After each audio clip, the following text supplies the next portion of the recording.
Welcome to Nero's Secrets.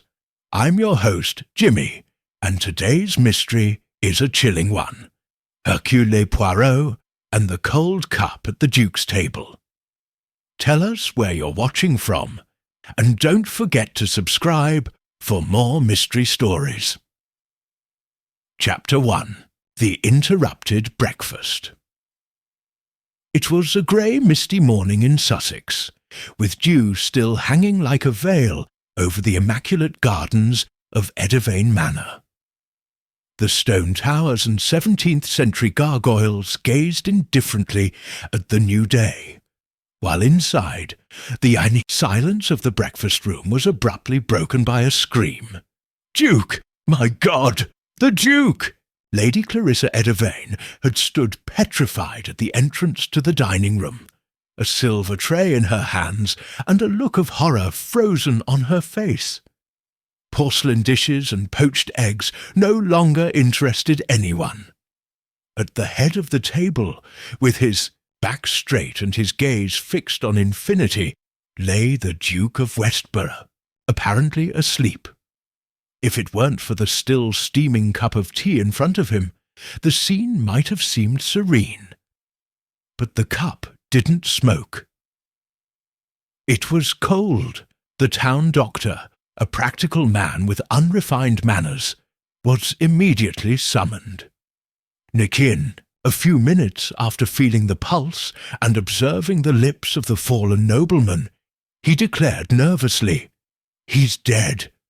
There are no visible signs of trauma.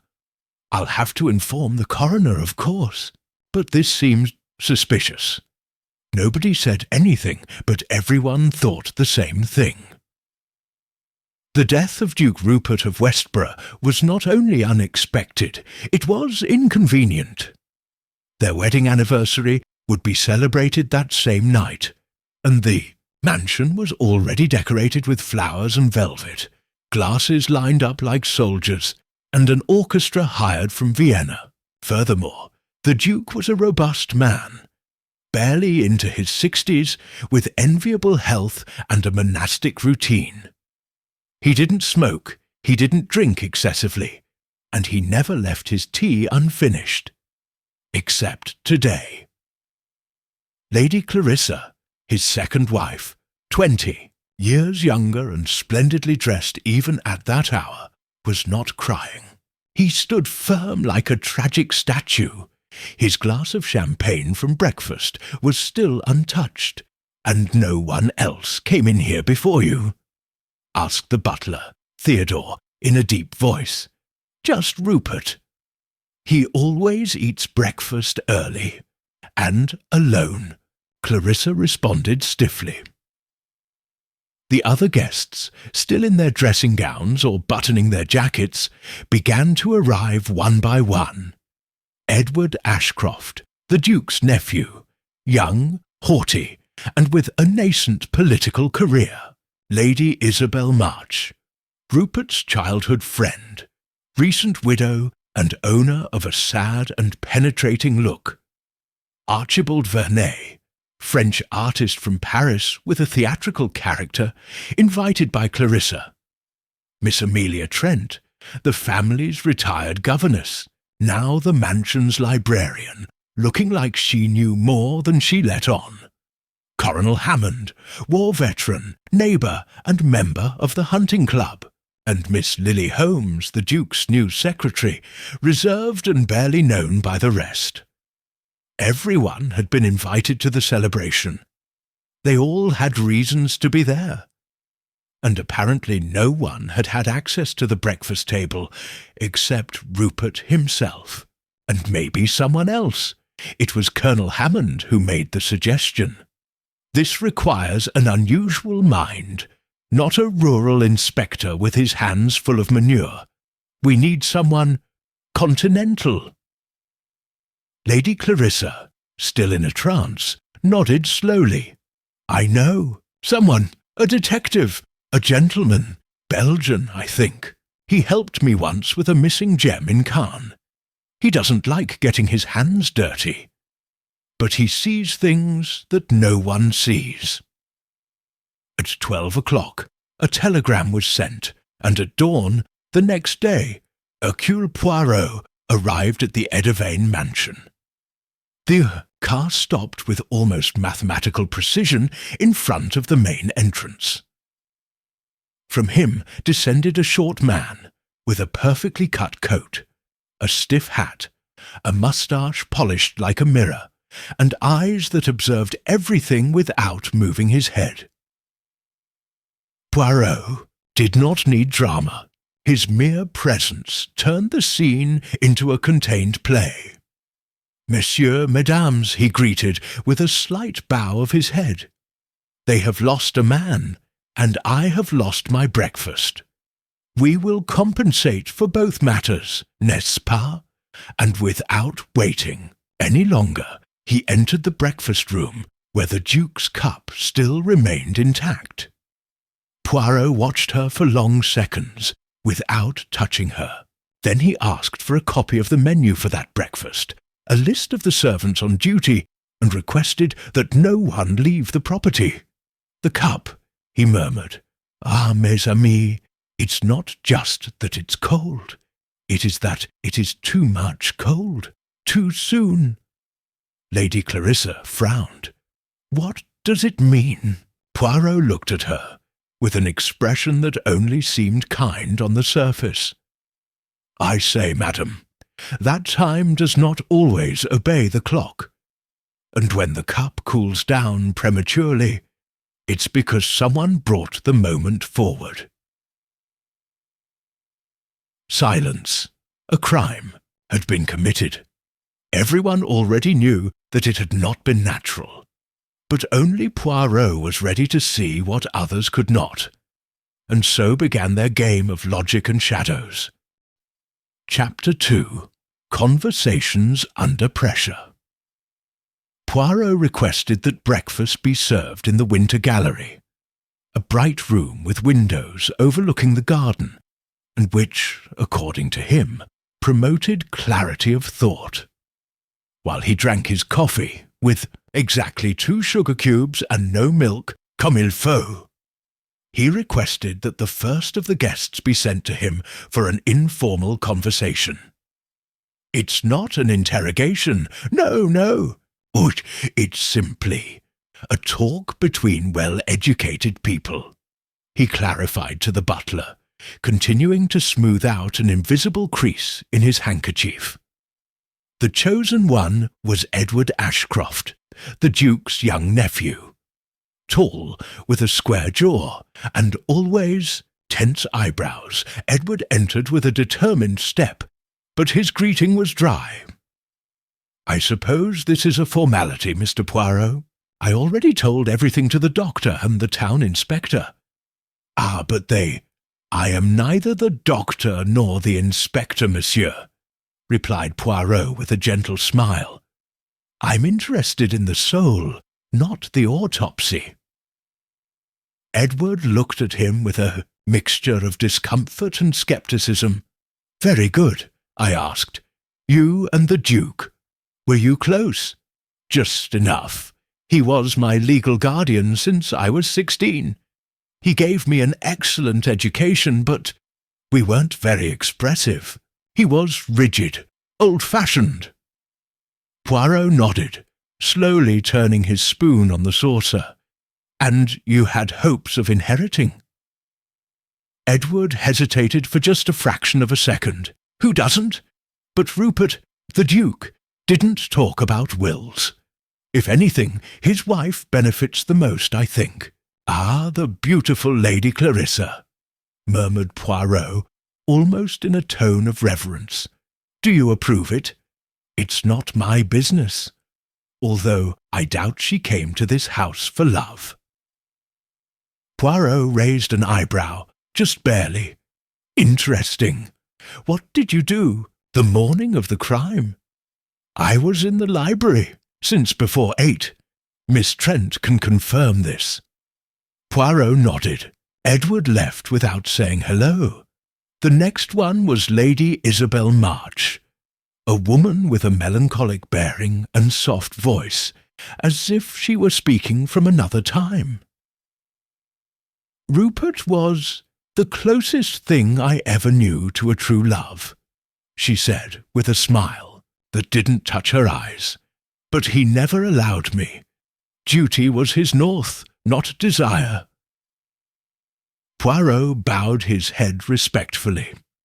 And this visit, madame, was the idea yours? No, it was from Clarissa. I think he likes having me around, maybe out of vanity or cruelty. Do you consider her a dangerous woman? I consider her a desperate woman, which is sometimes scarier. Where were you this morning? On the greenhouse terrace. I had insomnia. I watched Rupert enter the dining room. I was alone. No one else came through the front door. I can tell that much. Poirot wrote something down in his tiny notebook, with the neatness of a watchmaker. Archibald Vernet. It was a rush of perfume and drama. Mon Dieu, what a theatrical tragedy! And she exclaimed, dropping his scarf over the back of the chair. A duke murdered at his own breakfast! It's opera! Poirot watched him without interrupting him. It is said that you were personally invited by Lady Clarissa. Are they close?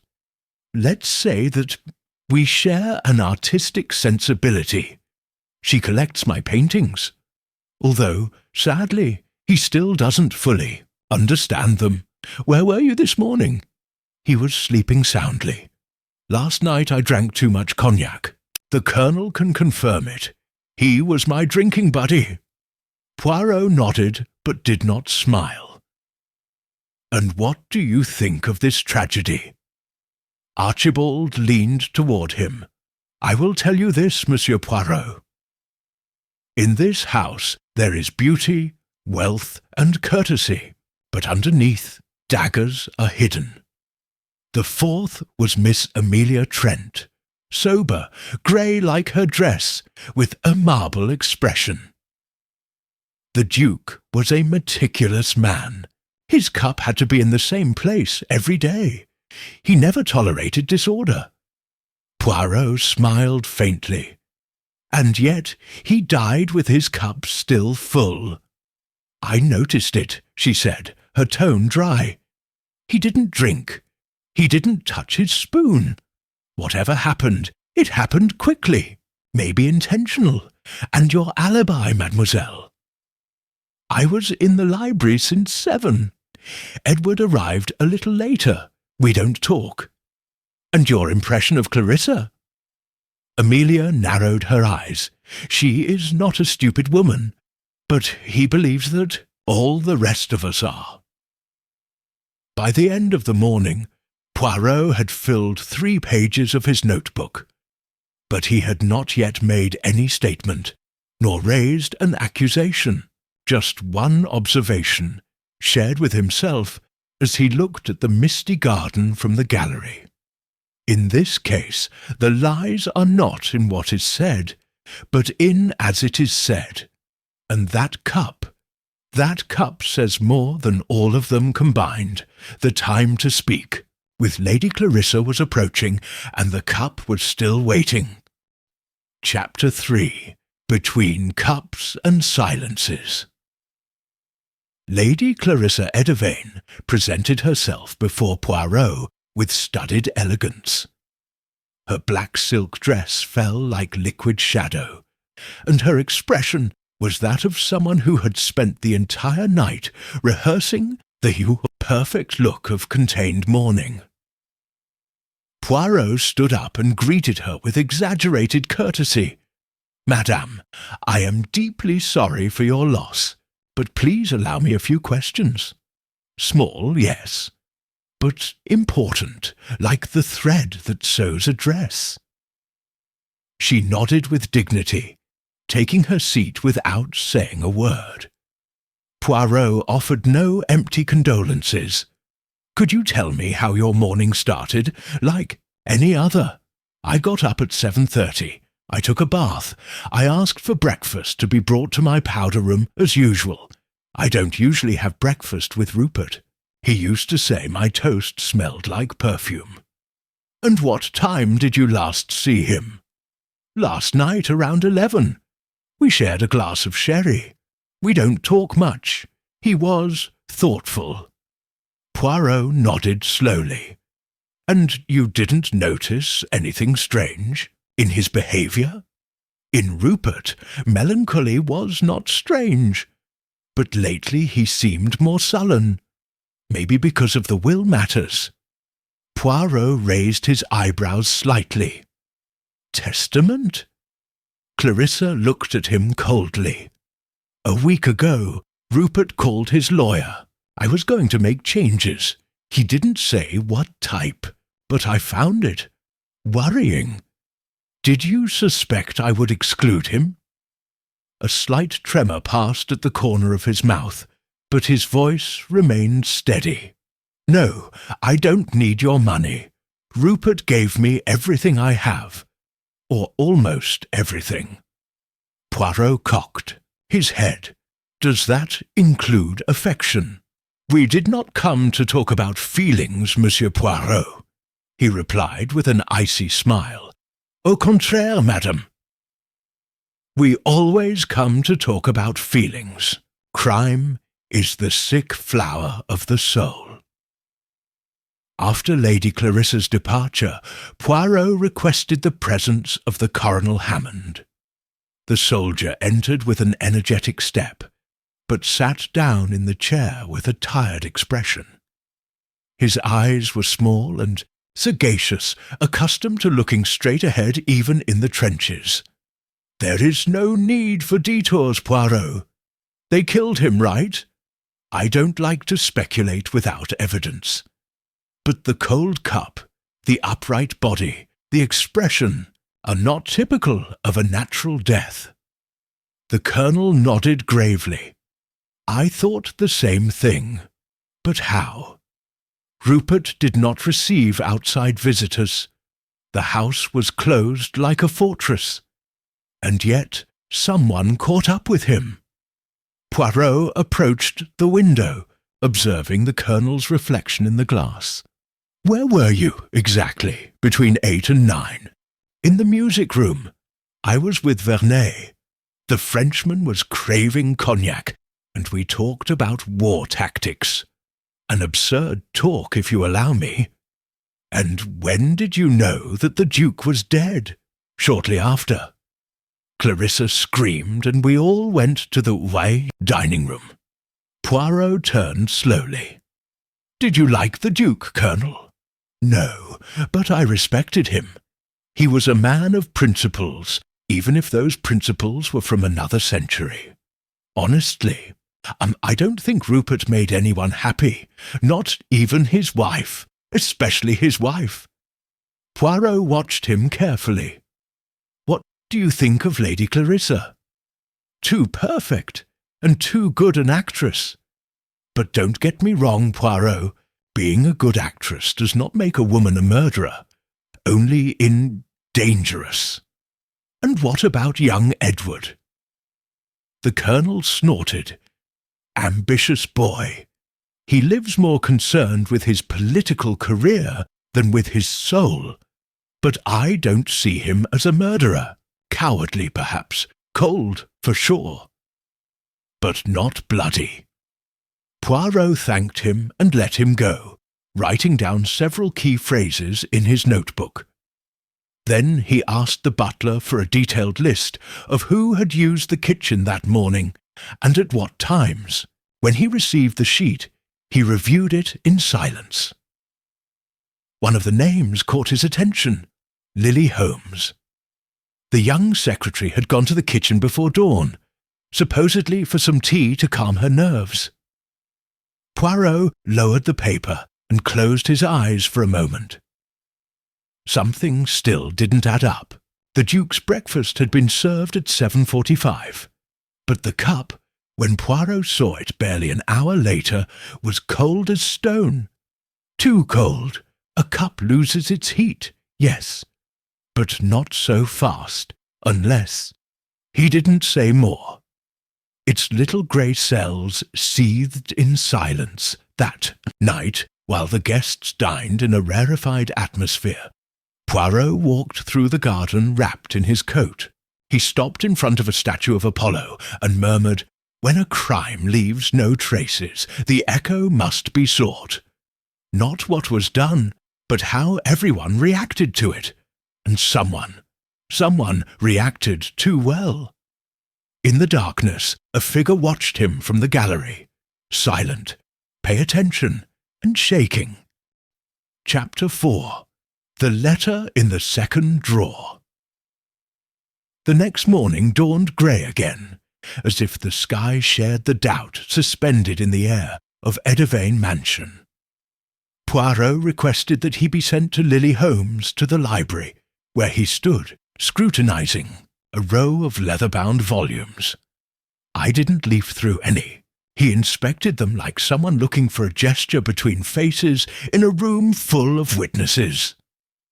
The young woman entered with a soft step and an evasive look. She was about 20 years old, with fair skin, hair tied in a strict bun, and an expression that seemed apologetic even before she spoke. "Mademoiselle Holmes," said Poirot, without yet turning, "there is something about you that intrigues me. Your silence. You have said very little since the Duke's death. Is it out of caution or fear?" "Out of respect, monsieur," he replied in a weak voice. "The Duke treated me with correctness, and it seemed inappropriate to give my opinion." Poirot turned at last and motioned for her to sit in one of the upholstered chairs in front of his desk. "Tell me then, without judgments, just facts. What time did you get up on the day of the crime?" "I woke up around 6:30. I had nightmares, as I sometimes do. I went to the kitchen to get tea to calm down." "And you prepared it yourself?" "Yeah. The kitchen staff had not arrived yet. Only the butler walked the halls." Poirot nodded, as if this confirmed a theory of his. "Did you see the Duke that morning?" Lily shook her head. "No. I heard his footsteps in the hallway later, maybe around 8, but I didn't come across him." "And did you notice anything strange when preparing the tea?" She hesitated. "Now that you mention it, one of the teapots was still damp, as if it had been washed in a hurry. I didn't give it importance. I thought it would have been used the night before." Poirot took note slowly. "Did the Duke used to give you personal tasks?" "Sometimes. He dictated letters to me, asked me to organize documents. But that week he seemed distracted. He had an unsigned letter on his desk, something about a final meeting he was going to have with someone. I don't know who. I was going to ask him, but I didn't dare. And that letter, where is? Don't know. Maybe still on his desk." Poirot rose with unexpected speed and walked towards the Duke's office. Lily followed him, fingers intertwined, eyes downcast. The office was spacious and neat, with a pendulum clock marking the seconds like nervous beats. Poirot went straight to the walnut desk, going through drawers with a surgeon's care.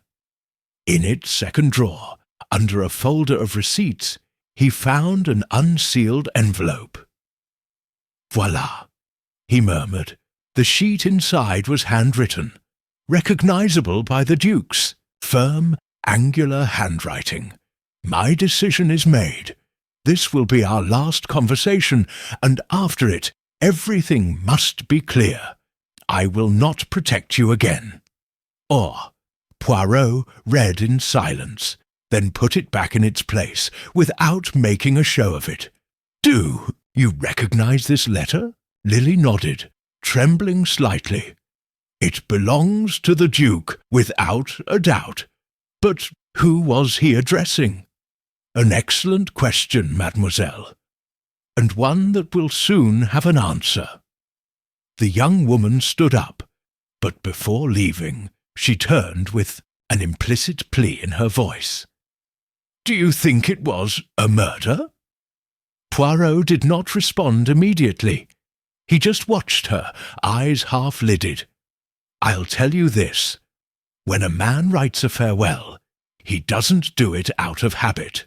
He does it because he expects consequences. And someone wanted me not to have them."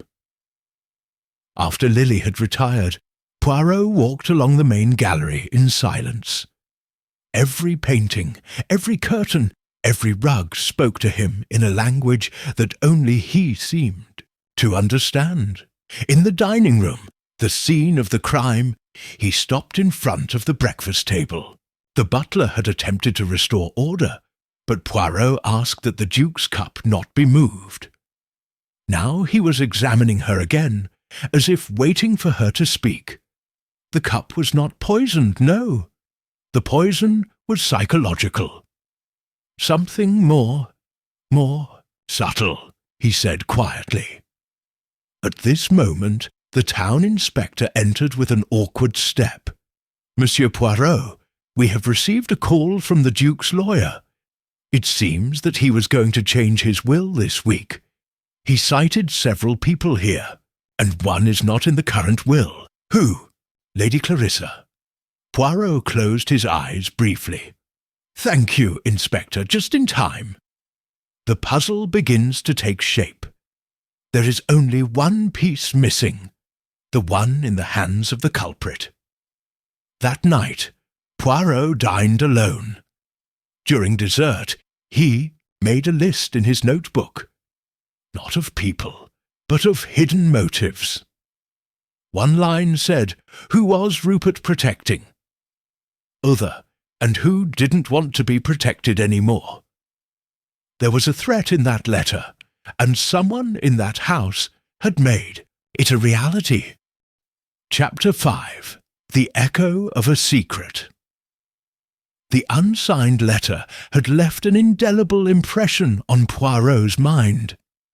That veiled threat, that "I will not protect you again," was more than an ultimatum.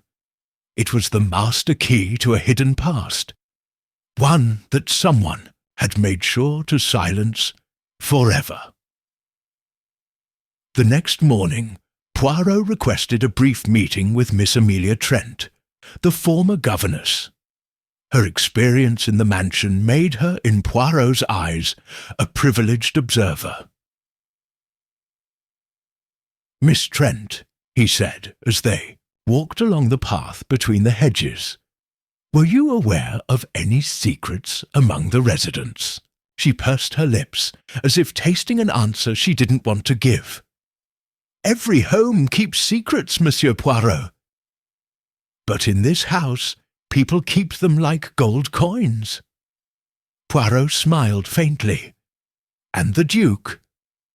Was he one of those who protect, or one of those who threaten? Both things. With his enemies he was ice, with your loved ones even harder. But he never spoke without calculation.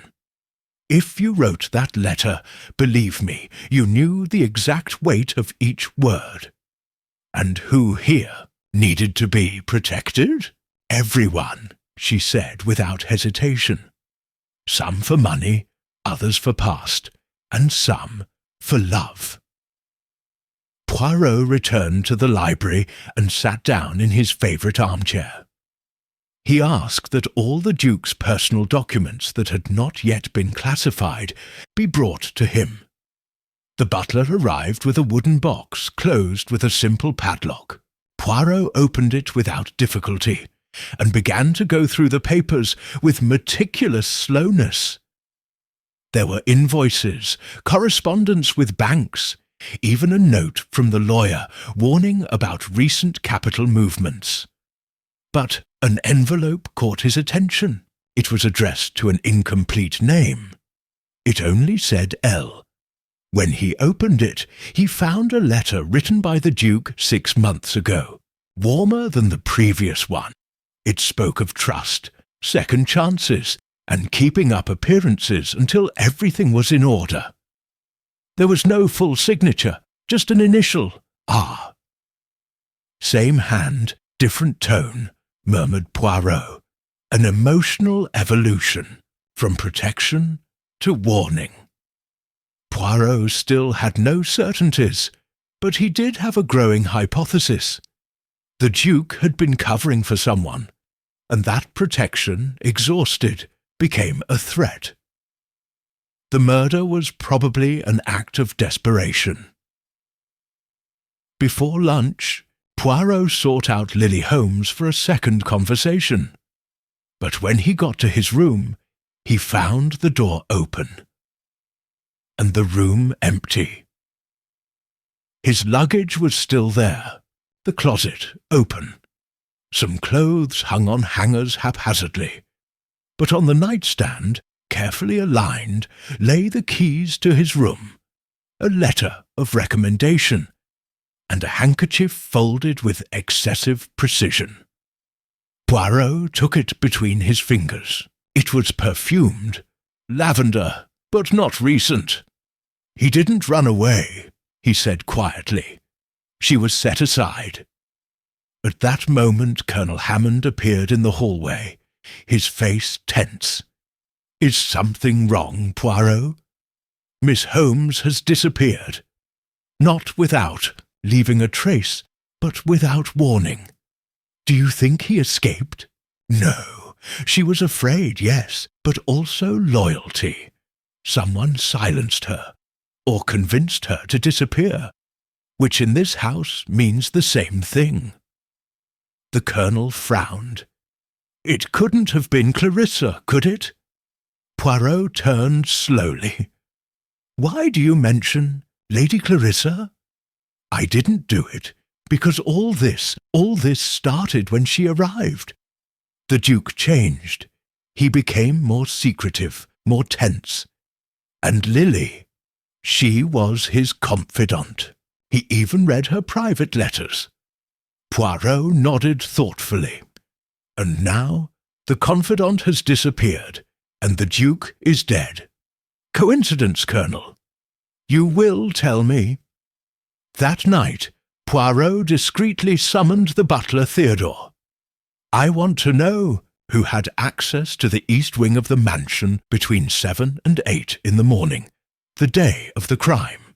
There's a back entrance off the servants' hall, isn't there?" Theodore nodded ruefully. "Yes, monsieur. It is not monitored in the mornings.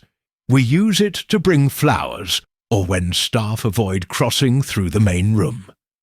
"And did someone use it on the day of the crime?" "I saw Archibald Vernet leave that door shortly after 8. He said he was looking for morning inspiration. I considered him eccentric. Nothing more." Poirot thanked, without commenting. The data was recorded. While the rest of the house tried to eat dinner with feigned calm, Poirot wrote in his notebook, "Ildem, udonus kiplum." It's not just an initial. It is the vertex of a triangle.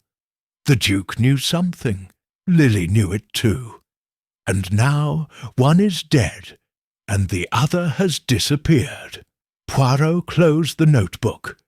Outside the wind shook the trees as if blowing from an open grave.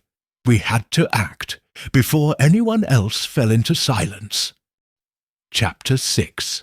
The Lie That Didn't Fit. The next day Poirot asked everyone present to assemble in the dining room at 10 o'clock sharp. It was not a confrontation or a revelation, but something more subtle. A silent rebuild. The attendees arrived. In line, like actors summoned to rehearse a play they did not know. Lady Clarissa was dressed in dark blue, the Colonel in tweed, Edward in his immutable striped tie. Archibald Vernet feigned indifference, while Amelia Trent had her lips sealed like an urn. Poirot, standing next to the chair where the Duke had been found dead, asked in a low voice,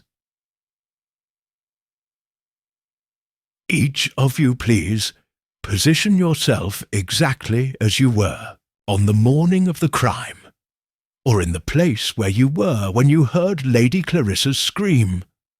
A murmur ran through the group, but everyone obeyed. It's not theatre, mes amis. It's precision.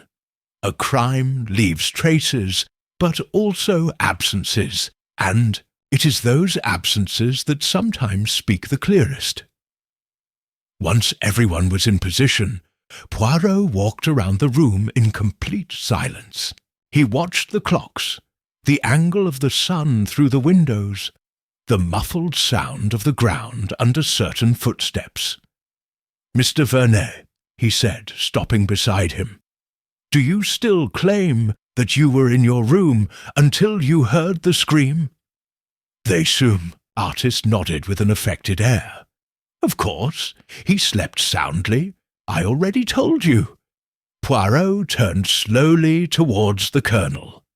"And you, Colonel Hammond, didn't you say that Vernet was drinking with you in the music room?"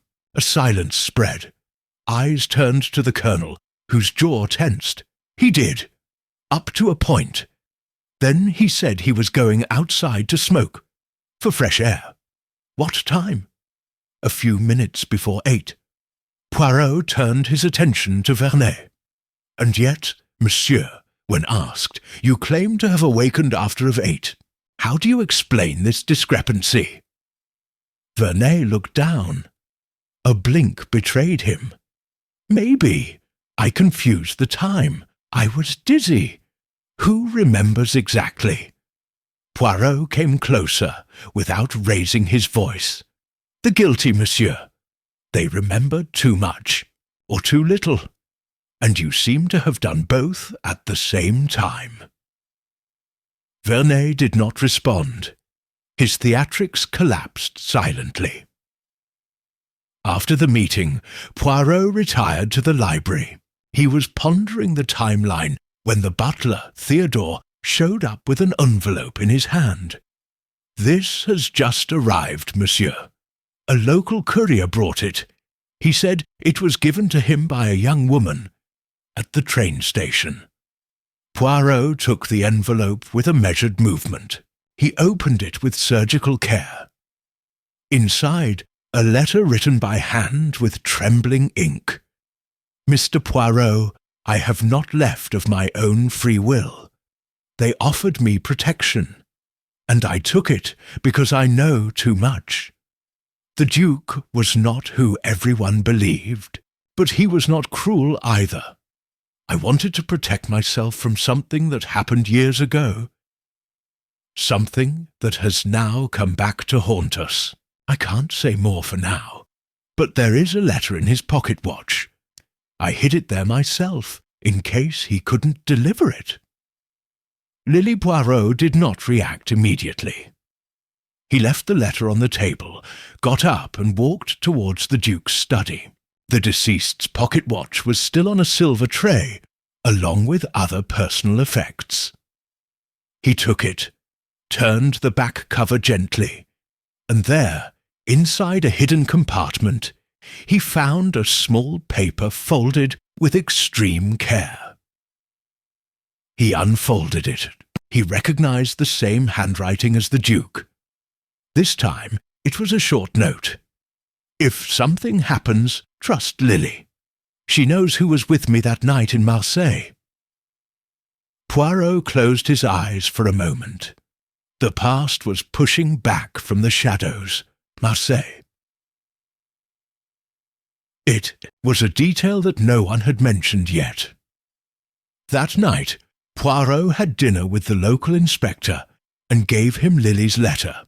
"Protect Miss Holmes. She is alive and in danger, more than ever now that he has spoken." The inspector nodded. "Do you think Marseille is the key? I don't believe it. It's C. Marseille explains the blackmail, explains the protection of the Duke, and if we follow the thread, it will also explain his murder." Poirot rose to his feet with inflexible calm. Tomorrow I will pay a visit to Lady Clarissa. This time not to ask, but to observe." As he was leaving, the inspector stopped him. "And Vernet? He lies, but not because of the crime. He lies out of cowardice, out of something that would make him look weak, not guilty. For now, we leave it in its backdrop." In the darkness, Poirot went up to his room with soft steps, and as he closed the door, he whispered to himself, "The truth is like tea steam. It always rises. You just have to be patient to see it take shape." Chapter 7. Marseille in Memory. The day dawned with a strange calm, as if the mansion was holding its breath.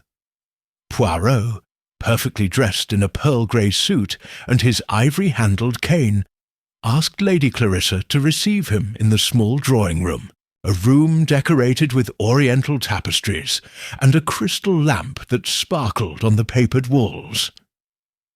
She arrived with her usual composure, wearing a scarlet dress that contrasted with the recent mourning. "Monsieur Poirot, have you discovered anything useful?" "Madame, everything is useful. Even the silences," he said as he invited her to sit in front of him. Poirot took from his pocket a carefully folded sheet of paper. The note found in the aiguille, Duke's watch. "Does the name of a city sound familiar to you?" "Marseille?" Clarissa tensed. It was subtle, just a stiffness in his shoulders, a pause in his breathing. But Poirot noticed it. "Marseille," she repeated, as if the name floated into her mind for the first time. "What would a French port city have to do with my husband's death?" "I hope to find out," said Poirot softly. "You see, the Duke left a note. Cryptic, but unequivocal. Marseille is a shadow in this case, and you, madame, seem to know that shadow better than you care to admit." Clarissa smiled, but her smile was just a facade. "Marseille is a place. Thousands of people have been there. It doesn't mean anything. Depends on as it was, and with whom," answered Poirot. The room was silent for a long moment. Clarissa said no more, but her fingers played with the edge of her handkerchief insistently. Poirot did not press. He simply bowed slightly in farewell. "Thank you for your time, madam." Sometimes silence is more revealing than a scream. That same afternoon, as Poirot crossed the corridor from the gallery towards the library, a voice stopped him. Was Miss Amelia Trent, with a tone more tense than usual. "Monsieur Poirot, I need to talk to you." Alone, Poirot led her without words to the Duke's study. The woman remained standing, as if the words she was going to pronounce did not deserve any rest. "Years ago, I worked in Marseille, before coming here. She was a governess in a house that Duke Rupert also frequented.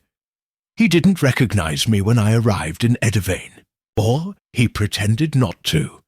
And what happened there, mademoiselle?" She lowered her voice. "An incident, a death. The teenage son of a diplomat fell down a staircase during a dinner. It was said that it was an accident, but there were rumours. The boy had had an argument with Rupert that same night." Poirot narrowed his eyes. Everything fit with a new contour.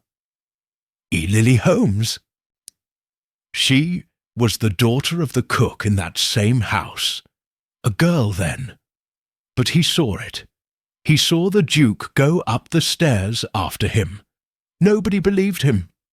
Years later, the Duke found her working as a typist in London, and brought her here as a secretary. To protect her, or to watch over her? Both, perhaps. He was not a man without a conscience, Monsieur Poirot, but he was capable of manoeuvring the truths as it suited him. It offered him stability, silence, until Lily began to wonder if it was fair to remain silent. Poirot slowly rested his fingers on the wood of the desk, and then he wrote the letter, and then he died. Miss Trent nodded. I did not kill him, Mr. Poirot. But I have been silent for too many years. What I saw in Marseille still haunts me. He did not push the young man, but it didn't stop him. It was an omission, an act of cowardice. And that was what someone turned into a reason to kill him. Maybe, or maybe it was something else, something we still don't see. But I assure you this, Lily never lied. She has carried a truth that no one wanted to hear. Poirot walked through the garden after the conversation, under the light mist of evening. The chestnut trees trembled, and the distant perfume of jasmine floated in the air. Marseille, omission, blackmail, protection, silence. The truth was there, like a blurry figure behind fogged glass. But now the rag was beginning to pass. Returning to his room, he found a telegram under his door. It came from London. Lily Holmes has been located, under safe custody. Request to speak with you directly. Poirot smiled gravely. The witness has returned, and with it, the last cards of this game. At the end of the day, Poirot wrote a note in his notebook. Everyone is afraid of the past, but some kill so that it does not happen again. There was still no culprit, but there was a truth too heavy to be shared, and someone had tried to bury her forever. Chapter 8. The Voice That Survived the Silence.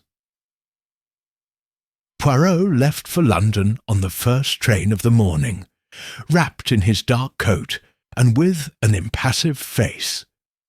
During the journey, he did not look through the newspaper or touch his breakfast. He observed the greyish landscape that passed by beyond the glass, as if he were searching in the fog for something that still eluded him. When he arrived, a Scotland Yard inspector was waiting for him at Victoria Station. Mr. Poirot, said the agent. Miss Holmes is sure. We find her in a modest boarding house in Finchley. I was going to take a train to Scotland. She was nervous, but she didn't seem on the run. More like scared. Poirot nodded. And has he spoken? He just said he wanted to see him. That only you could understand. The room where Lily Holmes waited was austere, with a leather couch and an unused coat rack. When Poirot entered, the young woman rose like a spring. His face was pale, with dark circles under his eyes, but his voice, although trembling, sounded firm. Monsieur Poirot, I shouldn't have left. But someone warned me. Poirot raised an eyebrow. Who? I don't know. It was an anonymous bill on my pillow. It said, Don't trust anyone. Go away, quickly. And he obeyed. I was afraid. I thought someone knew what Rupert had told me. About Marseille, about that young man. And I feared I would be next. Poirot nodded slowly. Tell me everything, without reservations. Lily swallowed. The Duke confessed it to me 2 months ago, that someone had started blackmailing him because of what happened in Marseille.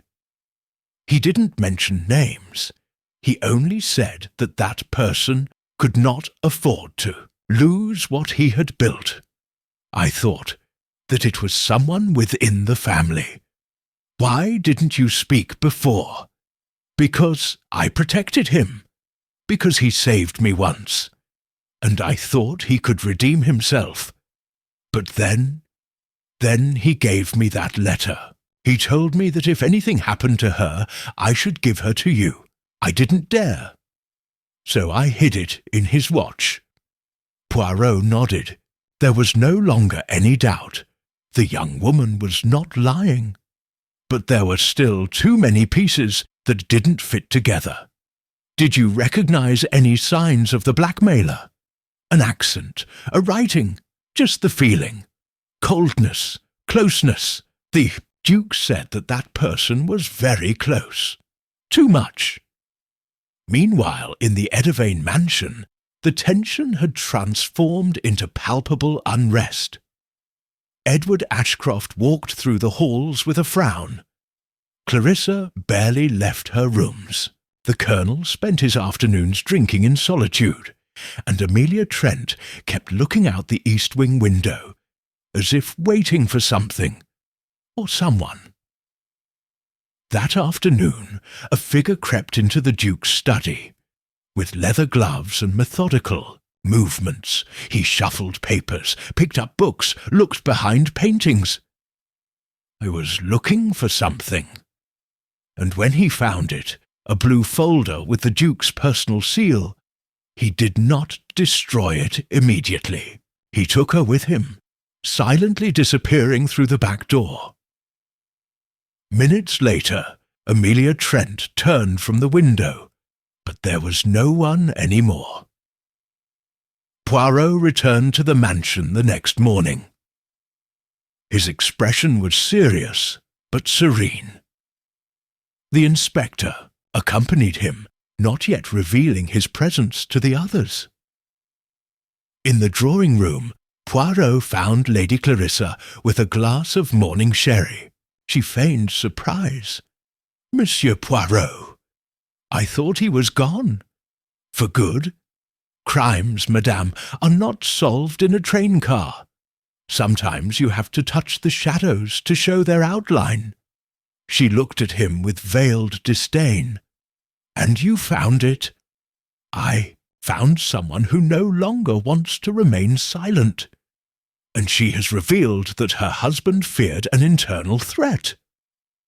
Clarissa stood up straight. Internal? Someone in this house? Someone who couldn't afford to lose control or be exposed? Before he could respond, the butler entered the room with a distraught face. "Monsieur Poirot, a folder has disappeared from the Duke's office. The blue one, the one that was next to his will." Clarissa paled. Poirot did not react. He only murmured, "The culprit has moved again. He already feels the siege, and he is wrong, because he believes that eliminating papers is eliminating the truth." He turned to the inspector. "Gather everyone. Tonight I want everyone in the room. It will be time to tell the full story." That night, under the soft light of the chandeliers, Poirot prepared to reveal what he already knew. But there was still one last piece missing. A reaction, a gesture, a human error, and he knew it would come, because murderers, like cups of tea, get cold when no one is looking at them. Chapter 9. The Looks That Don't Lie. The main hall of the Edivane mansion that night was illuminated as if for a theatrical performance. The chandeliers hung motionless over the high-ceilinged living room, where a circle of chairs had been arranged, with mathematical precision. Everyone was present. Everyone was waiting. Some feigned indifference. Others let their nervousness emerge in small gestures. A finger that tapped on the fabric. A look that couldn't be sustained. In the centre of the invisible stage, Hercule Poirot, imperturbable. "Mesdames, messieurs," he said in a soft voice, cutting the silence. "Tonight I am not going to point out blame. Not yet. what I will do is tell you a story. And I want you to listen carefully, because within it is the truth." A soft murmur ran through the room. No one dared to interrupt. Poirot began to walk slowly among those present. Let's imagine a powerful man, a duke, a man with a past, yes, but also with secrets. Years ago in Marseille, that man witnessed a death. He did not commit the act, but he allowed it to happen. Since then, he lives with silent guilt, until that guilt takes shape. Someone remembers her. Someone turns it into currency. He stopped behind Lady Clarissa's chair, but did not look at her. At first, the blackmail is subtle. Anonymous letters, veiled threats, but then it becomes direct. The blackmailer is close, very close, and the Duke reacts. Try to protect the only innocent person in all of this. The young woman who saw what no one wanted to believe, Lily Holmes Poirot, now walked behind Edward Ashcroft. The Duke decides to end the game. Write a letter, break the pact of silence. And for that, he dies. The silence in the room was thick as lead. Poirot turned to them. Why gather them here tonight? Because crimes are not just facts. They are reactions, and the reactions cannot be rehearsed.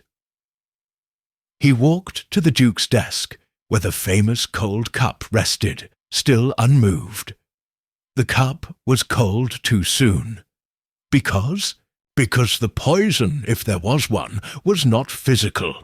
It was an idea, a threat. The Duke did not die because of what he drank. He died for what knew, and someone made sure that knowledge didn't leave this room.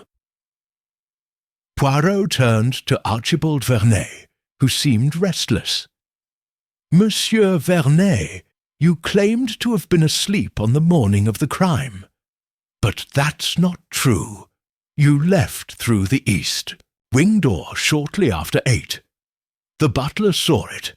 Vernet raised his hands, pale. I just went out to paint. I wanted to capture the light of the fog over the garden. And why lie then? Because I didn't want it to be known that I saw Lady Clarissa talking to someone in the hedges. I was too far away to hear, but they were clearly arguing. Her and Amelia Trent. Everyone turned to the governess, who raised her head without blinking. Yeah, we were talking. We didn't argue. And I will not get bogged down in insinuations without evidence." Poirot raised a hand. "I'm not looking for statements. I look for reactions." He then turned to Edward. "Monsieur Ashcroft, you said you were in the library with Miss Trent." But she contradicted him. He said that you arrived after. Edward tensed. "It's a minor detail. I was in the house. I have nothing to hide." Poirot smiled slightly. "That's what worries me. No one here seems to have anything to hide. And yet everyone lies about small things." Poirot returned to the centre of the circle. His voice dropped a tone. "The blue folder missing from the Duke's office was last seen less than 24 hours ago. It contained personal documents and correspondence with a lawyer. Who was more afraid of what could be said in those papers?" His gaze stopped on Lady Clarissa, but he did not name her. Someone has manipulated the times. He has planted false trails. You have tried to eliminate truths, but he forgot one thing. Emotions are not hidden as easily as documents. Poirot paused. Nobody moved. "Tonight I will not unmask anyone, but I will leave a warning. Tomorrow I will expose the entire crime, and I will do it with evidence, with facts, with logic, and with a confession, which some have already written, although they have not yet uttered it. When the meeting ended, the faces were ill-fitting masks. No one dared to speak out loud. Everyone returned to their rooms under an emotional fog thicker than that of the garden. Poirot, alone in his study, poured himself a cup of hot chocolate. He opened his notebook and wrote a single line. The murderer is the one who did not react, because he had already anticipated everything. He closed the notebook and he smiled. Someone that night would not sleep, and the next day Poirot would finish the game. Chapter 10. The Pieces Fit. The morning arrived without visible shocks, but a dense, almost ceremonial tension hung in the atmosphere of the Edevane mansion. Everyone knew it was the day. Poirot had summoned those present again to the main hall at 11 o'clock. No one dared to be late. The Belgian detective received them with a calm that bordered on theatricality. He was wearing his darkest suit, his moustache perfectly outlined, and in his hands he held a small black-covered notebook. "Mesdames, Monsieur," he said, his voice calm. "Today the curtain rises for the last time on this story, not to entertain, but to explain, and as always, let it begin from the beginning." Everyone sat down. The silence was absolute. Poirot began to walk slowly around the room. Rupert, Duke of Westborough, died for a crime that was not committed in this house, but years ago, in Marseille. An unclarified death occurred there. A fall. A young diplomat. The Duke was present, and he didn't speak. Poirot stopped behind Lady Clarissa.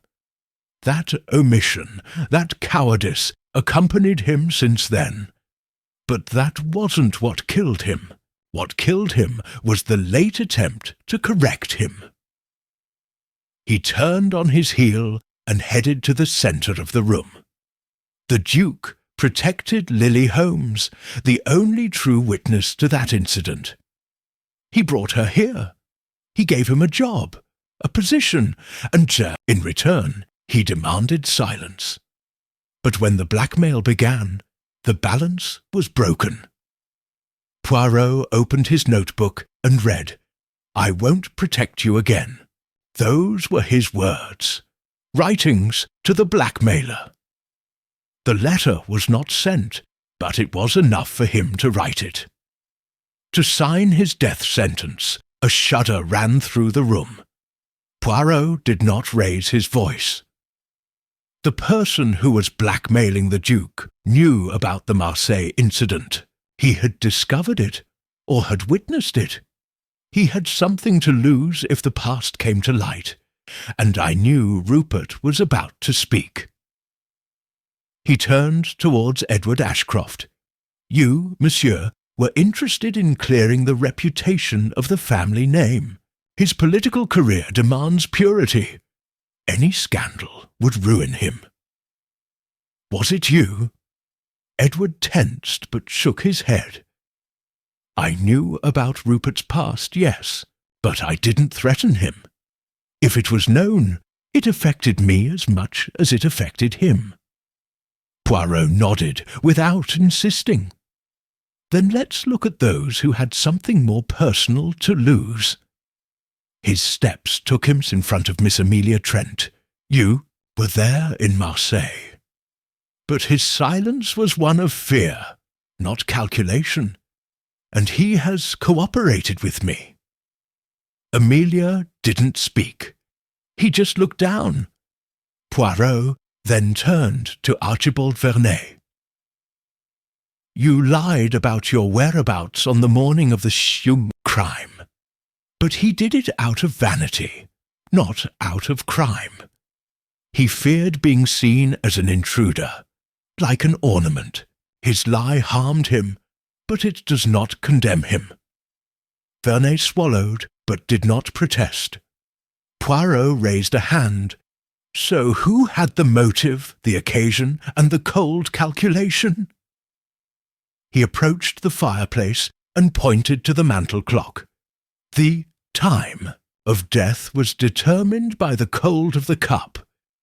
But that cup was cold too soon, which means that the Duke was no longer alive when Clarissa entered, or that his death was not in that moment, but before. He turned his gaze to her. "Lady Clarissa, you said you found him barely dead, but the cup was ice-cold, and the room perfectly tidy, as if the Duke had been there long before." She didn't move. You knew their routines. I knew that he drank tea alone, always in silence. There would be no suspicion if he turned up dead on that table. But the Duke did not die there. Poirot walked to the threshold of the dining room. He died somewhere else, maybe in his studio, where they faced him, where he demanded that the blackmail stop. And then someone decided they couldn't risk him talking, that the past should remain buried. The room remained motionless. Poirot slowly put away his notebook, but not all the dead are buried underground. Some remain in the words that do not disappear, in reactions that cannot be faked. He leaned towards the local inspector, who was standing. "Inspector, tonight the culprit will hear his name called, but not here, not yet. Because there is still a voice missing, the most important one." Those present exchanged worried glances. Poirot took a step back. "Lily Holmes has returned. Tonight he will give testimony." Lady Clarissa closed her eyes, and the barely visible tremor in his hand was enough for Poirot to know that the last piece had already fallen. Chapter 11. The Voice of Memory. The night was closed and windless. The Edivane mansion, enveloped in a tense stillness, seemed to hold its breath. In the great hall, the same faces sat in identical order, but no longer with the indifference of the first day. This time there were fleeting glances, tense postures, and a silence charged with omen. Poirot was standing, as always, near the fireplace. With him, for the first time since his disappearance, Lily Holmes. The young woman was dressed in dark clothes, her face pale but firm. He held a small notebook in his hands, as if it were his shield. Poirot introduced her with a short bow. "Mademoiselle, Holmes has agreed to share what she has kept for years. Don't ask for sensational details. Ask for truth. Everyone was watching her, some with suspicion, others with an attention that bordered on discomfort." Lily looked up. "8 years ago," she began, her voice soft but clear. "My mother worked as a cook for a French family in Marseille. I was 13 years old. He was invisible to everyone, except Rupert." A slight murmur. Lady Clarissa crossed her arms. "One night," Lily continued, "there was a dinner party. Diplomats came. Conversations in a low voice. I was supposed to be in the kitchen, but I slipped away. I liked to listen from the stairs. It was there that I saw the young man, the son of one of the guests. He ran up, furious, and behind him, the Duke. Edward Ashcroft looked down. I didn't hear what they said," Lily continued. "But they argued, they gestured, then The young man fell, and Rupert stood there, frozen. He didn't scream. He didn't ask for help. He slowly went down the stairs and said, "It has slipped." An absolute silence. I saw it, and Rupert saw me. But he didn't say anything. He just asked me not to repeat a word. Let him forget it. For years, I believed I had to obey, until a few months ago he confessed to me that he had been blackmailed, that someone used my testimony as a threat. He handed me a letter, and he asked me that, if he did not survive, to speak. Poirot stepped forward. And that is what he has done, mademoiselle, with courage, with truth. Lady Clarissa stood abruptly. This is absurd, a childhood story, a scene poorly remembered by a girl. Poirot did not flinch. Misremembered, madam, and how do you then explain the disappearance of the blue folder? The contradictions about the time of death, the threats Lily received the night before her escape. Clarissa tensed, but did not respond. Poirot raised a finger. It wasn't just the past that killed the Duke. It was the present. It was the possibility of losing everything when he spoke. His testimony, his rectification. And who had anything to lose if Rupert broke the silence? Amelia Trent narrowed her eyes. Edward Ashcroft swallowed, but only one person remained absolutely still. In Lady Clary Poirot approached slowly. "Madam, do you know what intrigued me most about you? Not his serenity, nor her lack of tears, but his behaviour with the cup." She looked at him coldly. "What behaviour?"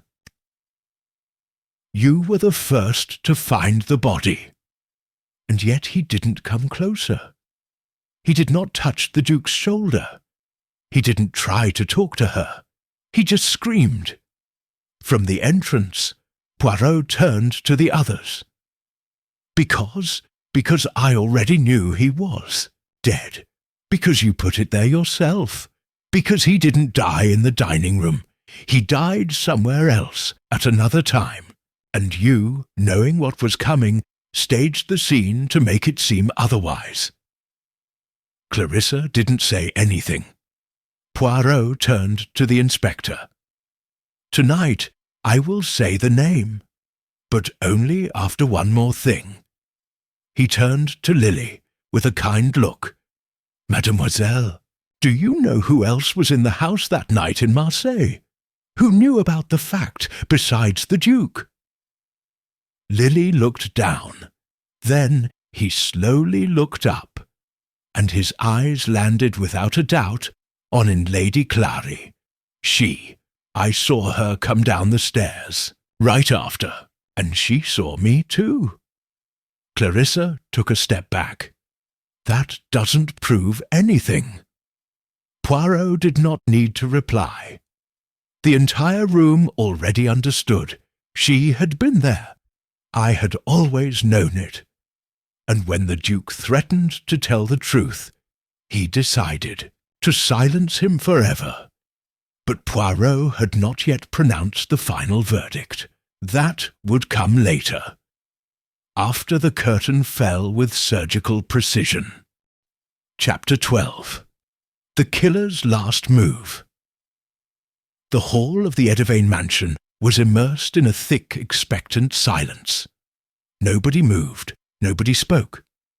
In the centre, Poirot stood erect, like a statue carved of will. Lady Clarissa remained standing, her expression unchanged, but his breathing, barely perceptible, betrayed a sustained tension that only Poirot seemed to see clearly. "Let me now," he said, his voice firm but not strident, "present the full truth to you. The sequence of events, the logic, the motives, and the crime." He turned to everyone. Rupert of Westborough was murdered. Not with poison, not with a weapon, but with calculation. His death was orchestrated to seem natural on any given morning, but nothing was coincidental. The night before, he joined his wife in his study. There he revealed that he would deliver a letter. That would break the silence on Marseille.